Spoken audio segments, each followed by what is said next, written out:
இந்த 3 வாசகங்களையும் கவனித்து பாருங்கள். இந்த 3 வாசகத்துலேயும் பகுத்தறிவு அப்படின்ற வார்த்தை வரும். இது 3மே அறிஞர் அண்ணாவோட வாசகங்கள். ஏன்னா பகுத்தறிவு அப்படின்ற வார்த்தை வந்ததுன்னா நம்ம பெரியார் அப்படின்னு அடிக்க வாய்ப்புகள் இருக்குது.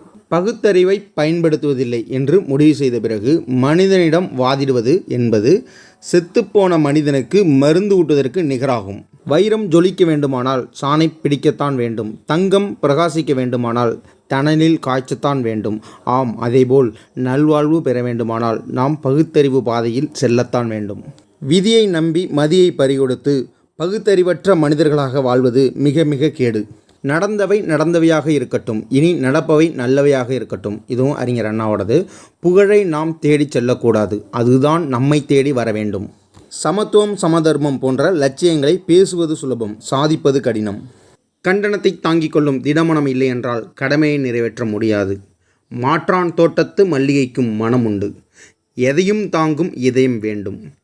கத்தியை தீட்டாதே, உன்றன் புத்தியை தீட்டு. மக்களின் மதியை கெடுக்கும் ஏடுகள் நமக்கு தேவையில்லை. சட்டம் ஒரு இருட்டறை, அதில் வழக்கறிஞரின் வாதம் ஒரு விளக்கு.